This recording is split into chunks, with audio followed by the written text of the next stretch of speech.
Hello guys, ഭയങ്കര ആഗ്രഹം വെക്കേഷനൊക്കെ ആയതുകൊണ്ട് ഞങ്ങളൊന്ന് പുറത്തേക്ക് പോകാൻ വിചാരിച്ചു. അപ്പോഴാണ് ഇഷായോഗയ്ക്ക് പറഞ്ഞത്. എനിക്ക് ഫോട്ടോ എടുക്കാൻ താല്പര്യമില്ലാത്തതുകൊണ്ട് ഞാൻ കുറച്ച് പട്ടിഷോക്ക് ഇറക്കിയിട്ട് പിന്നെ ഫ്രണ്ടിൽ പോയിരുന്നത്. അപ്പോഴാണ് നമ്മുടെ ഇന്ത്യൻ ആർമിയുടെ പ്രസ് കണ്ടത്. അപ്പോൾ അവിടെ നിർത്തിയിട്ട് കുറച്ച് ഫോട്ടോയും വീഡിയോസൊക്കെ എടുക്കാം, നമുക്ക് ഫേസ്ബുക്കിലൊക്കെ ഇടണം പറഞ്ഞിട്ട് ഞങ്ങൾ നല്ല നല്ല ഫോട്ടോസ് എടുക്കും. എൻ്റെ ഫേസ് ഭംഗിയുണ്ടോയെന്ന് അറിയില്ല, ഞാൻ എപ്പോഴും ആക്രിവേഷമാണ്. അപ്പോൾ കുറേ ദൂരം പോയി. ഇപ്പം നല്ല വിശപ്പ് പറഞ്ഞാൽ നല്ല വിശപ്പ്.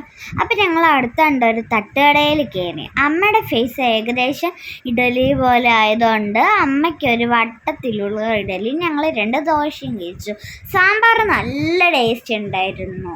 അങ്ങനെ ഞങ്ങളത് കഴിച്ചിട്ട് ഇറങ്ങി. ഇഷായോഗ എത്താറായി. ഇഷായോഗ എത്തിയതും ലൈറ്റ് ഷോ കഴിഞ്ഞു. ലൈറ്റ് ഷോ കാണാനായിട്ടല്ല എല്ലാവരും വരുന്നത്. അങ്ങനെ ലൈറ്റ് ഷോ കഴിഞ്ഞതിൻ്റെ സങ്കടമാണ് ഇപ്പോൾ കാണുന്നത്.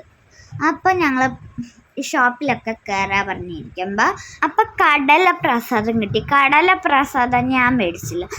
പിന്നെ ഞാൻ അമ്മയുടെ അച്ഛൻ്റെ ഇത്തിരി തോണ്ടി എടുത്തു.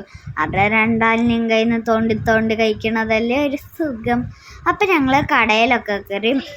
അമ്മ മണി അടിച്ചു നോക്കി, നല്ല രസമുണ്ടായിരുന്നു. തമിഴ്നാട്ടിൽ നിന്ന് ഇനിയും ഒന്നും കൂടി കേരളത്തിലേക്ക് ഉണ്ടേ. അങ്ങനെ എനിക്ക് നല്ല ഉറക്കം വന്നു. അപ്പോൾ ഇതേ ഉള്ളൂ ഇന്നത്തെ video. Tata, bye bye, thank you.